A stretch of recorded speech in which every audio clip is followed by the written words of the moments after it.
My name is Lillian Phyllis Murney's Heacock. I was born in Olivia. My folks were living on a farm south of Olivia on Dr. Passer's farm. And Dr. Passer was our doctor, and he had hired the folks there to run his farm. And Mom was going to have a baby, and she had already had 6 children. So I was the 7th child. And when Dr. Passer came and Mom had me, he said, well, Leo, you finally got your girl. I was the first girl, and there were 6 brothers ahead of me. So Mom says, I can't believe it. And Dr. Passer just tipped me upside down like a little boy. So Mom said, nope, that's my little girl. And I think we're going to have to start over again. I'm sorry, I lost control of the audio here. So okay. Let me stop and we'll start over. Was that okay, though? That was fine, okay. Sure. Okay. Yeah, just, the more animated you can be, yeah. The more, the more relaxed you can be, yeah. the better yeah. off it'll be for you. Or the easier it'll be for you to. Yeah. I need to. I lost control of the audio, and that's what happened last time. So.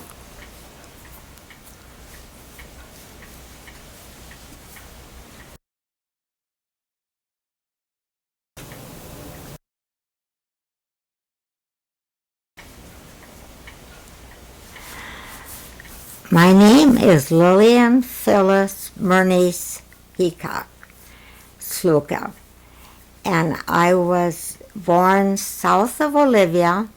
My folks lived on a farm. Dr. Passer had hired them to work there and take over the farm. And Mom had 6 boys before I was born, and she was pregnant for me out on the farm. So when she got her first labor pains, they couldn't get a hold of the doctor because it was a snowstorm. And so they had to go over to the schoolhouse, and they broke a window to get in to call Dr. Passer. And he had a sleigh that he always used if there was snow or anything. So he came out, and then when I was born, he says, well, Leo, you finally got your little girl. And Mom said, you're teasing me. I can't believe that. And Dr. Passer just tipped me upside down and shoved my little butt right in Mom's face. And he says, look at that, Mom. Leo, does that look like a boy? So Mom got her girl. And I don't know how long we lived on the farm, but the next thing I can remember being in Olivia, and we lived in many places in Olivia. And we had the big family. We did not have much money. We didn't get to go very many places or do anything. We were just lucky to have shoes and clothes to wear, and we were just really, really poor. And I can remember that one time one of the girls in school had a new outfit, and she taunted and teased me. And she had said, don't you wish you could have clothes like this? And I says, well, maybe someday I will, who knows? And I didn't let it bother me because I knew my folks weren't able to give us everything we need. And so I went to school in Olivia, and after I was, I think I was about, I don't know how, I can't remember Dean being born because he's only 13 months older than I was. But I can remember when Betty was born. And when Betty was born, she had pimples, sores all over her whole body. And it was so painful for her. And my mother says, I took care of Betty from the time she was born until all of those sores disappeared because they could hardly put diapers or clothes on her. And then I can remember when Jack was born. He was born in Olivia on the north side. And I can still remember us kids, they made us go outside. And I could hear my mother hollering. And oh, it just scared us so bad. But then after, when Jack was born, then that was it. There was no more children for them. And we went to school. Betty and I and Jack skipped school as much as he could. But anyway, that Betty and I did go. We were made up our minds we were going to graduate. And we both did. I graduated from high school. I was the first one to graduate. And that was an accomplishment for me because none of my brothers had ever graduated. But it was okay because some of them, Dean got his certificate when he was in the service, and I don't know about the other ones. Maybe they did too, Gaylord and. But the older ones I never knew very well. I never knew Bob or Bill very well. Bob was gone and Bill was gone, and they were just, Bob had gone. He bummed on a train and he got out to Montana, and that's where he stayed. He would go out and herd sheep. He would do anything he could to make a living. And finally he met up with the girl that he married out there. And her name was Goldie. And they had, I think, 7 children. And Bill, my brother Bill, was a loner. He was a loner, but he was married a couple times, and the one wife that I can remember was Helen Phelps. That was the last wife he had. And she was so good to Bill. And Burl and Merle, and I can remember they were home when I was home.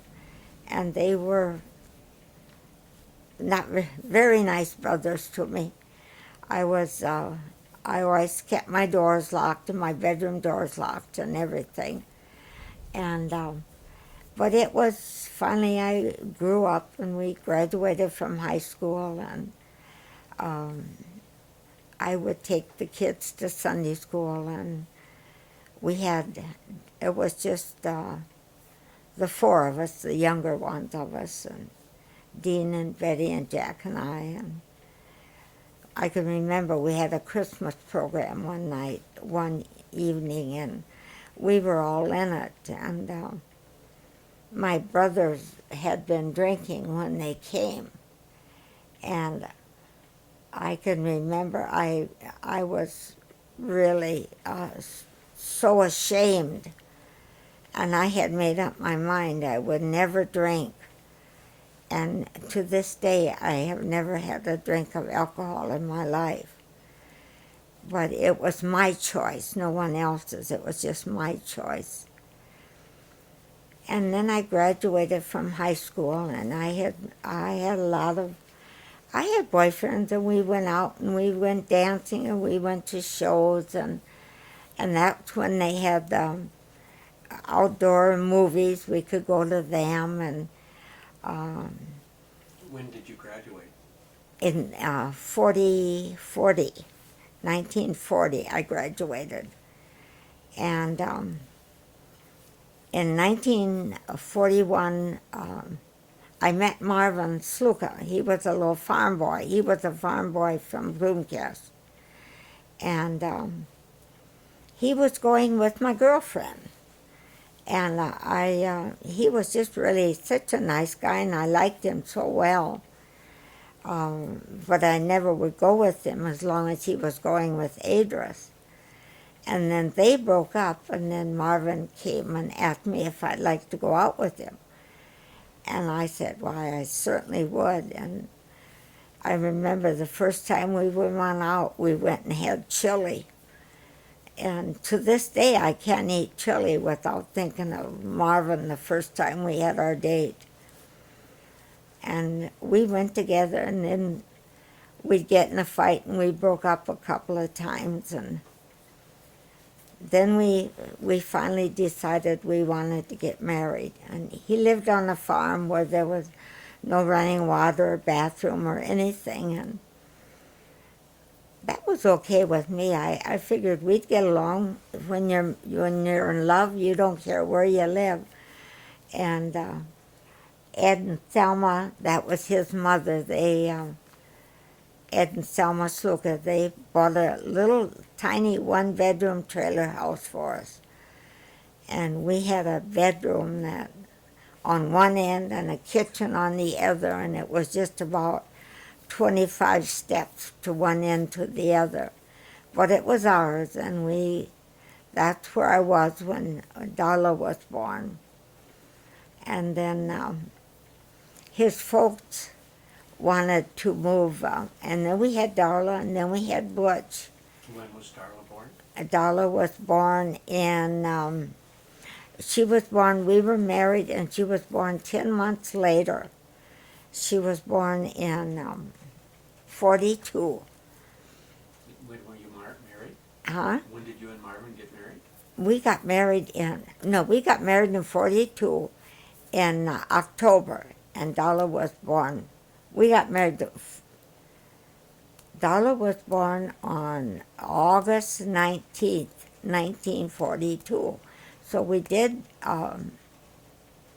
must have got married in 40 then, yeah. And because it was right when I graduated from high school, we got married. And I went out to the farm, and I learned how to do everything out there. It was really different. It was really different. I had to haul water in and haul it out, and everything was just completely different than what I was used to being in town. But that was okay. We got along great, and then Darla was born. She was born in the heat of, it was August, and it was so hot. And Marvin was he was harvesting. They were over to the neighbors threshing. And my folks came out and got me when I started my labor. And I went into Olivia with them. And they had said, oh, you're a healthy little girl. You can have the little baby at home.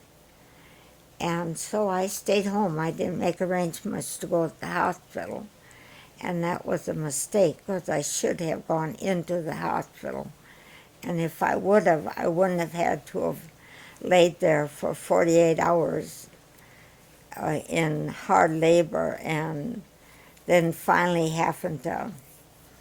They did not think that either one of us, either the baby or the mother, would make it. And the doctor asked Marvin, he says, who do you want me to save, your wife or your baby? And Marvin said, of course, my wife. So Darla was born, and it was a home delivery table they had in the living room. And I know my sister walked in, Betty walked in, and she took one look and she fainted. And Marvin had to go and take her and set her outside. And then she walked in again, and then she fainted again. Oh, it was so funny. Marvin teased her after that. You can't have any kids, he said, it'd be too hard on you. But anyway, Darla was born safe and sound. And we both lived, praise God for that. She was they had to cut me, and they used forceps to pull her out. She had a black eye and a big bruise on her head, and her head pulled out of shape. But she was a beautiful baby. And I know my sister just loved Betty.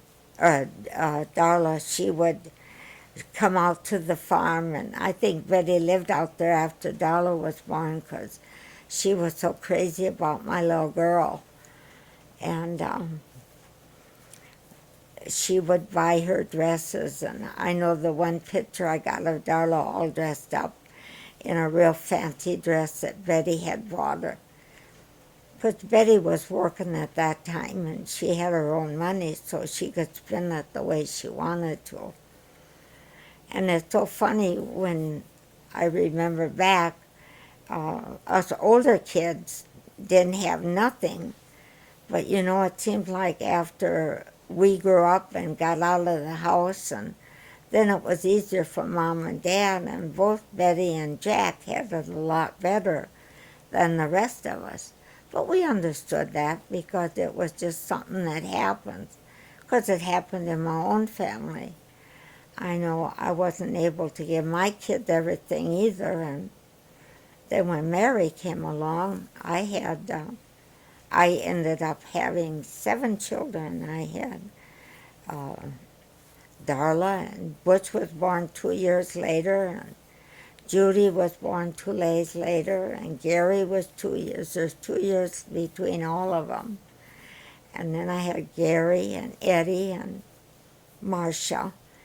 But then after Marcia, we had a stretch of 10 years. There was a little oops that come along, and we named her Mary. So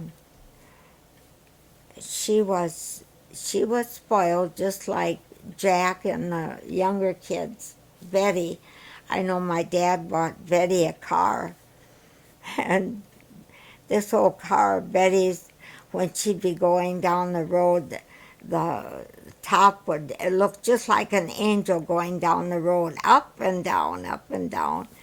And Betty was so proud of that car. And even when it was raining or she came out to the farm or anything, she'd drive that car. And you could see her coming because the front part would go up and down as she rode. And she was really crazy about that car.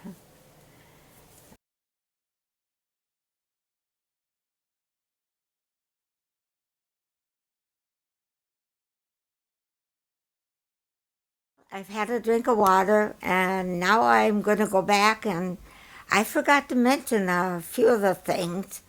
And my life is really a testimony, and I should tell you exactly how that started. Um, like I said before, I took the little kids. We all went to Sunday school and everything. So you realize how important it was for me to go to church. But when I was about 15 years old, I was going to the Free Evangelical Church, and that was in Olivia. And Pastor Brandt was the pastor. And he was really on fire pastor, and I got to really know what it was to know the Lord. So when he gave an altar call, I went down to the front and gave my life to the Lord. And it was just awesome because after that they would send me to camp. I got to go to the camp in Painesville and the Christian camps. And you got to meet a lot of Christian people. And for a while I went with the pastor's son. His name was Carlisle. And he was really a nice guy. And he was so tall and I was so short. They always teased us that we were shorty and just an odd-looking couple. But we had fun together, and that was nothing serious anyway. But when we went to those camps, it was so awesome. I would have to take a notebook along, and I had to keep track, and I had to give a report when I got back. And it was great because that was the way I learned more and more through the Bible and the studies and stuff like that. So that was a start, and that was the Lord has been a big, big part of my life, all my life. And even when I wasn't living for the Lord, He was still there taking care of me. And when I moved out to the farm, and I knew that I needed help there too to adjust, and I just asked Him, and that's why I was able to get along just fine.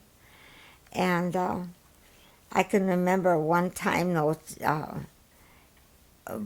Marvin and I was gone, and Butch was, he had wow, that was a loud one. We're having some rain and lightning and thunder now, so it's really hitting it here. But anyway, he went outside and he had bullets, and he pounded with a hammer, and it hit his arm.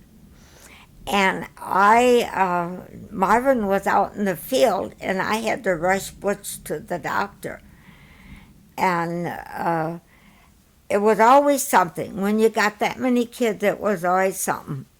And one time they were baling hay, and they weren't baling it, they were combining, and then they had a great big pile of straw. And Marvin asked Butch, he said, "Dad, what are you going to do with that old pile?" "Oh," Butch says, Marvin says, "I'll probably burn it eventually." Well, Butch thought, why not burn it right now? So he went in the house and got the matches and set the whole thing afire. And he went up, he was scared, and he ran up in the hay barn and hid. And you know, the fire was right by the barn, and Marvin was so afraid that it was going to catch the barn on fire, and we couldn't find Butch. And we were just frantic. And the neighbors all came over, they could see it, and they all came over, and they were fighting it and trying to put it out. And Butch had hid up in the hay barn, and finally Marvin found him. And Marvin was so scared. That was the first time and the only time that Marvin ever gave one of his kids a licking. And that was because he was scared, not because he was mad, he was scared. And I don't think Butch ever forgot that. And another time, oh man, those kids were, you know, when you're on the farm and you got lots of freedom there, running back of the house and down by the barn. I can remember the kids would come and they'd go out and swim in the water. They had a hard lake out back of the barn. And one time the bull was chasing them, and they were diving under a fence to try to get back in time before that bull attacked them. And oh, they were all crazy kids. They were just full of fun and heck. And I remember one time they were playing in the barn, and Judy was swinging on the rope of the pulley that pulled the hay up into the hayloft. And I think she must have been about 10, 12 years old. And the pulley went off of the track, and it just missed her by a few inches where she was standing on the bottom of right on by the hayloft. And that went right through the floor, right down into where the cows were milked. And we always thanked the Lord that Judy was spared that time, because if it would have hit her, it would have killed her instantly. And that's the kind of things we had on the farm with 7 kids. There was always something, but it was a wonderful time. The kids would have company as they grew up and go to high school. They'd bring their friends out, and you know, I never did learn how to cook when I was young. I helped my mom. I did everything there at the house for her with the cleaning and the washing and ironing, and she did all the cooking and baking and bread and everything. So when I got married, I was going to bake a cake for Marvin. And you know, that darn cake was awful. And Marvin, it was told everyone after that, Snook could not bake, the dog wouldn't even eat the cake. So he taught me how to cook and how to bake, and Marvin's mother showed me how to bake bread.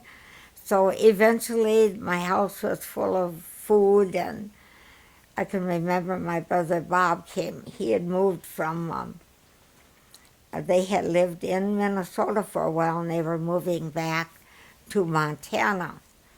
And Bob and Goldie and I think they had about 5 kids then, or 6 even.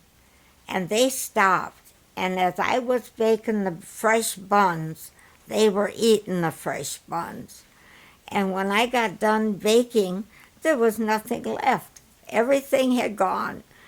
And Bob says that was the best thing he could have ever had.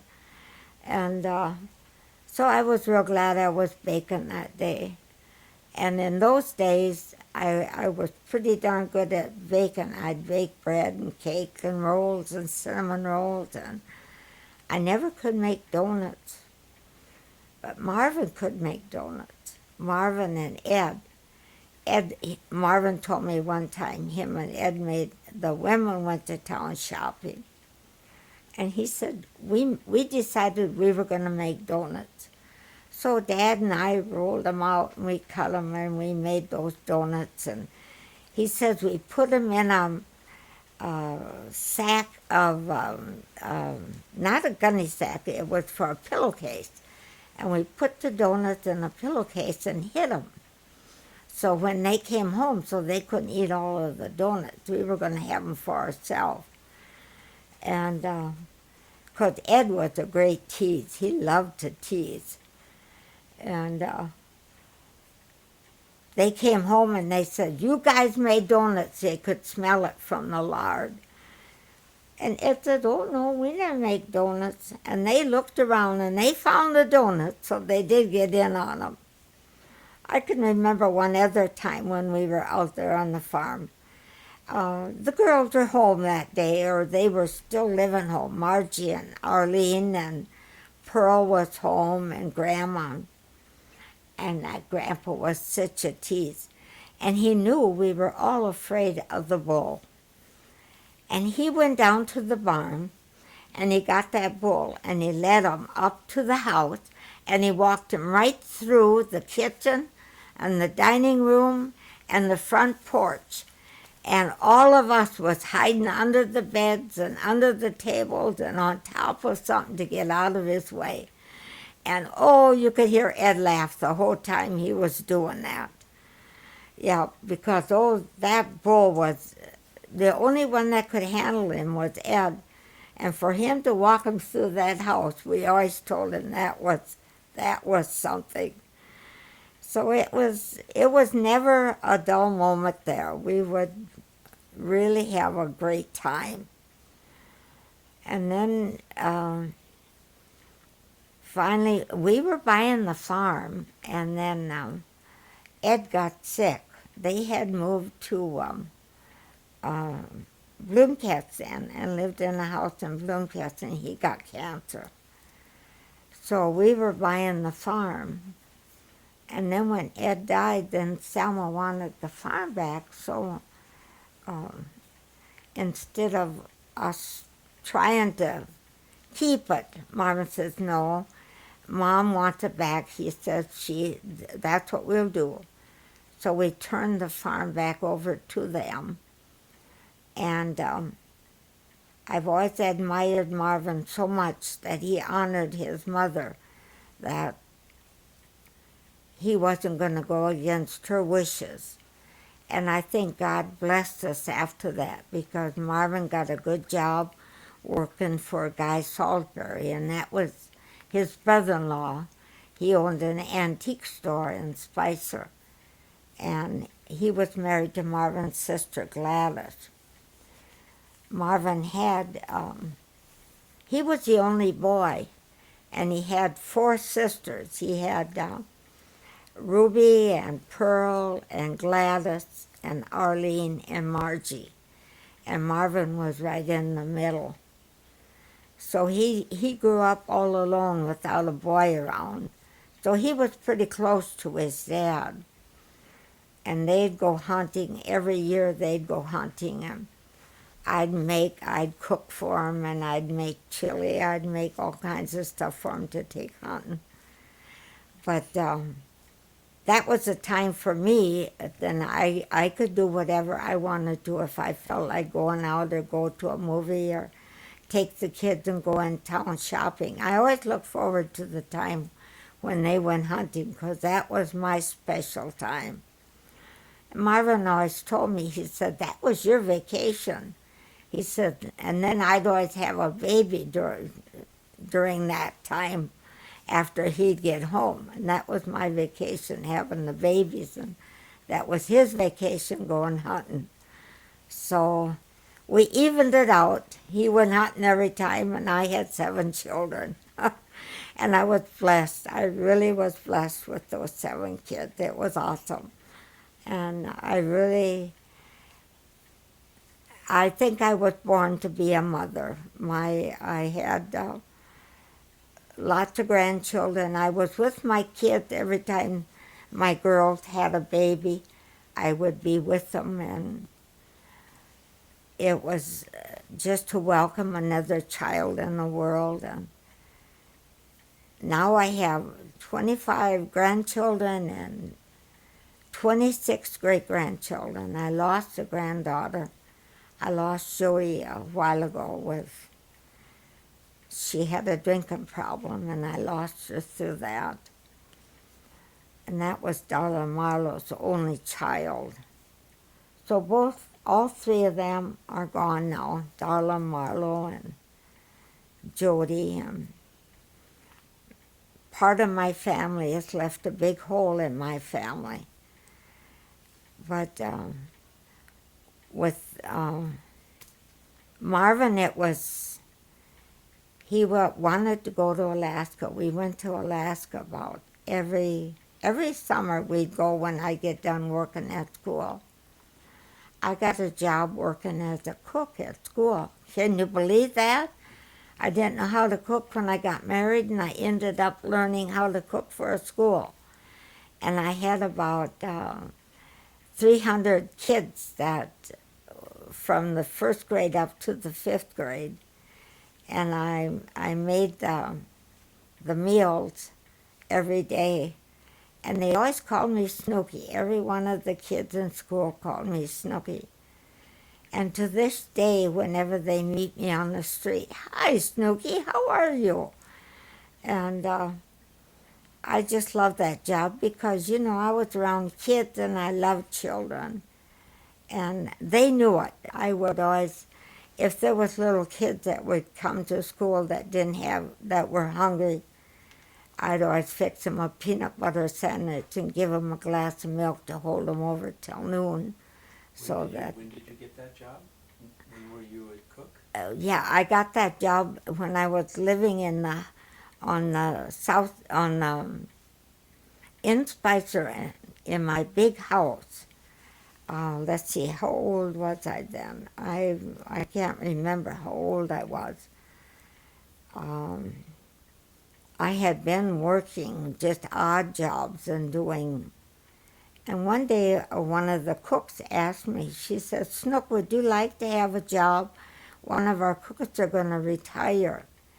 And I said, "Oh, I think I would enjoy that." And I went to work then. Let's see, Marcia and Mary were home. Or were they gone? Marcia was gone, but Mary was still home. So I had that the last few years before I retired. And I worked there for 11 years. I should have had some dates so that I could have all of this down. But maybe after a while I can send the dates to Steve and he can put underneath the pictures or whatever it's going to be. It amazes me how Steve has got this all set up, doing this, getting this report of my life. I tell you, I know the Lord put me here for a reason, and I'm still here for a reason, because I like to pray. And I'm the head of, Marcia and I, we belonged to the Presbyterian Church when we moved to Spicer. And it was there was a nice pastor, and I loved everyone. I taught different classes at Sunday school, and I was in all the women's organizations and stuff, and helped with the meals when we had a pot with meals, and then one day Marcia came. She says, "Mom, would you like to go to a Bible study?" "Oh, Marcia," I said, "I love it." And we went to a Bible study at the Assembly of God Church in Wilmer. And we had just an excellent, excellent teacher that was so full of the Lord and the Holy Spirit that she taught us everything we knew that we did not know before of what it was to live for Jesus. And we just decided that was the way we wanted to go. That was for us. So we'd go to the Presbyterian first at 9 o'clock and go to that service, and then afterwards Marcia and I'd jump in the car and go to Wilmer and go to the service there. And we did that for quite a while. And that was let's see, that was right before Marvin died. And Marvin died, he was killed in Alaska. I probably should mention that, exactly how that happened. But he was in an airplane with his son Butch. And it was Father's Day, and that was in 1968. And we had gone there, and we'd been in Alaska for a while, and I knew we weren't supposed to go. The Lord had told us not to go. And but then when we were supposed to go out on the plane, then Donna said, "Mom, you stay home and we'll get groceries, and let the men go out and put the gas and they can come back and get us." So we went and picked up the groceries, and we were walking up the steps, and the phone rang. And I told Donna, I said, "Donna, that's Marvin is dead." "Oh, no, Ma," she said, "he isn't." She picked up the phone, and I heard her say, "Oh, no." And she started to cry, so I knew. And they had called from the hospital that Marvin had been killed in the airplane, and it was a very sad time. Butch had a very hard time, and I think to this day that Butch has trouble remembering and thinking about it. And he sat there holding his dad's dead body on that upset airplane, and God was so good. He sent a plane that was off course, and they picked up Butch and Dad and took them into the hospital. They were able to call in for help. So from there on, it was to get home back to Minnesota again. And I know we were all at Butch's house, and every time that night, I think everyone that Butch and Donna knew was in that apartment one time or another, hugging us and being there with us and giving us their support. And it was just like God was with us all the way. I remember I sat in the bathroom most of the time with the nerves. I was so upset that I could hardly breathe or talk or anything. And I certainly did not know what I was going to do. And it was just like that. The Lord says, you do not have to worry. I am here. I will take care of you. And He has taken care of me. And He has been my life and my Savior and my friend and my husband. And He's been my everything since since Marvin was killed. And that's what I needed. I needed the support. So I've just gone on. The kids have been wonderful. And Butch and Donna are still they had moved back here to Spicer for a while, and I thought they were here to stay. I thought maybe it would be great. I'd have them home too. But they got lonesome for their son Scott, and lived in Fairbanks, Alaska. That's where they were from. And he was married, and he had a little boy named Derek. And Butch says, that's the only grandson I'm going to have, Mom. He says, I got to see him grow up. And I said, Butch, I don't blame you one single bit. That's exactly what I would do if it was me. So then every year, Butch would pay my way, and I would fly to Alaska alone. So the first year I went out, I didn't want to go alone, and Gary went with me. And he says, oh, that's okay, Ma, I'll go with you. And then he liked it so well out there, I guess he figured he'd better stay there. And he had been there, but he came back home. And then that's where Gary got married. He found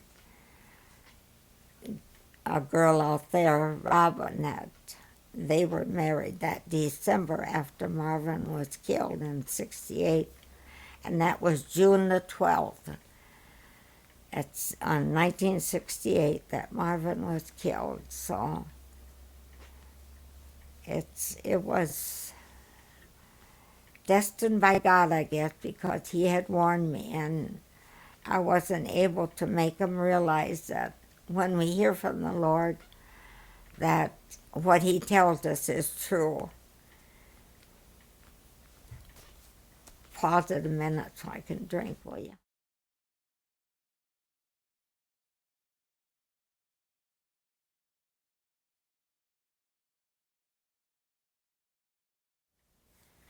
Well, I've chatted here quite a while, and I left out a lot of stuff, and there's a lot of stuff I could have talked about, maybe another time. But I hope everyone that gets a chance to watch this will know that I love you. I love each and every one of my children, and I was so greatly blessed having them. And I've never had a favorite. I loved them all. And I want you to know that. And I thank you for everything that you have done for me. Butch and Donna, you're so good to help me right now financially, and I thank you. And I thank you, Marcia and Eddie and Mary and all of you that are left here. And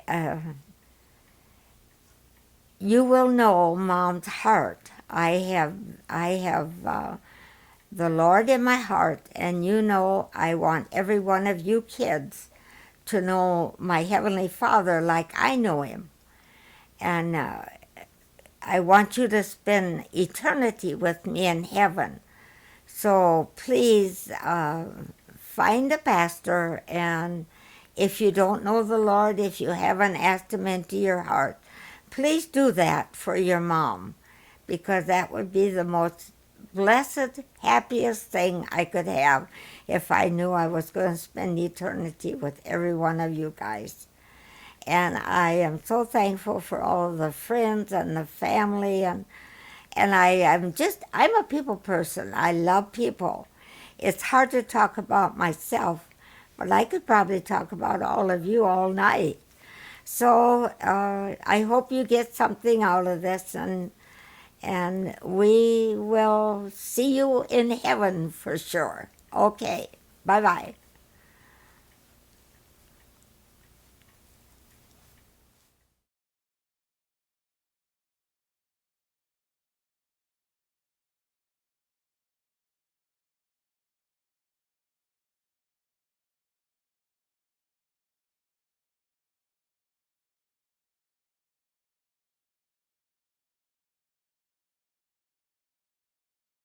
But that's your life mother. Yeah. And that's how a person gets. I know. You should have got it, Stephen, you should have taken this when we were talking casually. Yeah. You know, now we're performing for the camera. No, you're not. No, we're not. So don't Yes, just we stand are. there. Yes, Don't- we are. Let's go in the kitchen. Let's go into the kitchen now. From the kitchen to the bedroom. That little Yeah. camera is very Yeah, nice. yeah, like Dave said, kitchen to the bedroom. He knows better.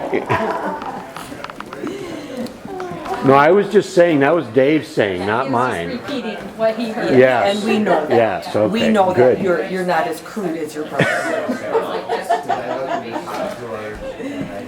You better go get your nephews. Get my nephew? Which Put them nephew? all together in the same place. Oh, yeah. Yeah, video shows the agony a whole lot better than a still photo. Well, everybody just stands still in a video camera, you know, I mean, it's, you know. Watch out.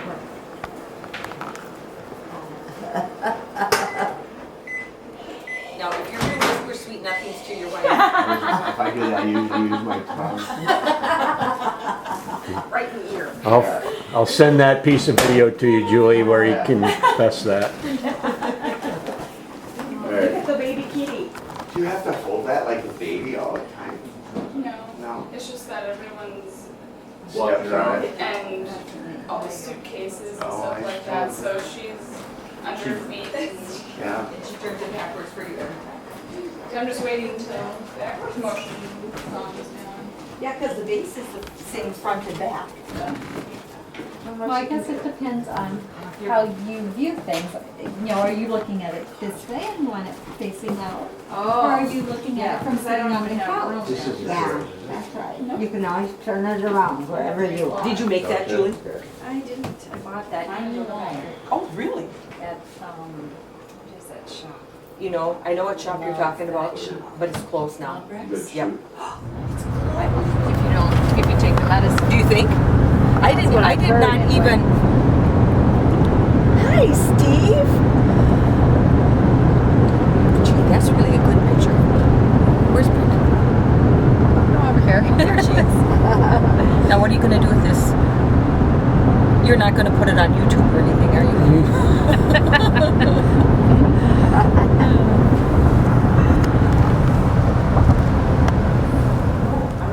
No, we don't. Well, it's want not a anything. big, but I'm so afraid of you.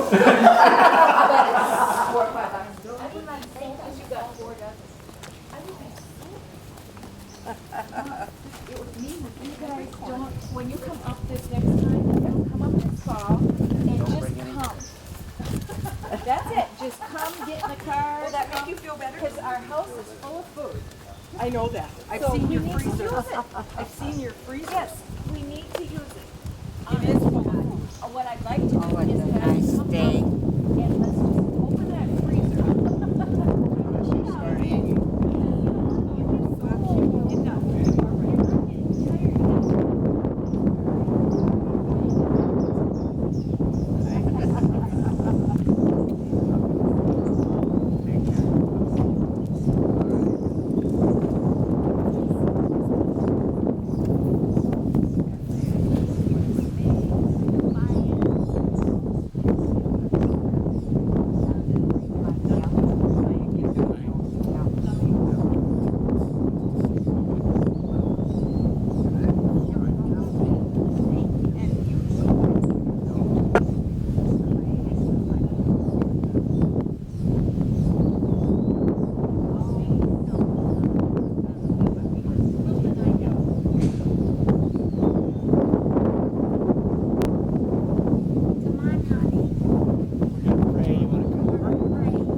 you turn this off? Right there as we come into town, you could see exactly where the tail of the tornado came down. And in doing so, everything going south was just ravished, and something standing right next to it was standing, and not one thing. Yeah. Yep. Hello. Don't distract the driver. Yeah. Can't take my eyes off the road. Hello.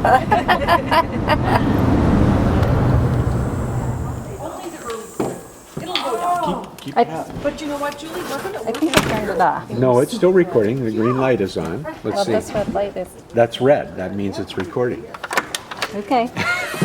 So I'm recording the floor. Yeah. I don't know how to work this thing. Well, just point.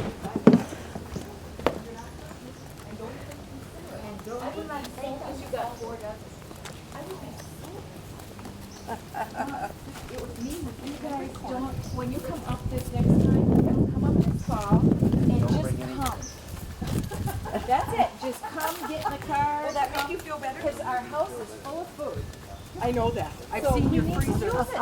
I've seen your freezer. Yes, we need to use it. It is full of food. What I'd like to do Oh, it's is a have nice you come day. up and let's just open that freezer.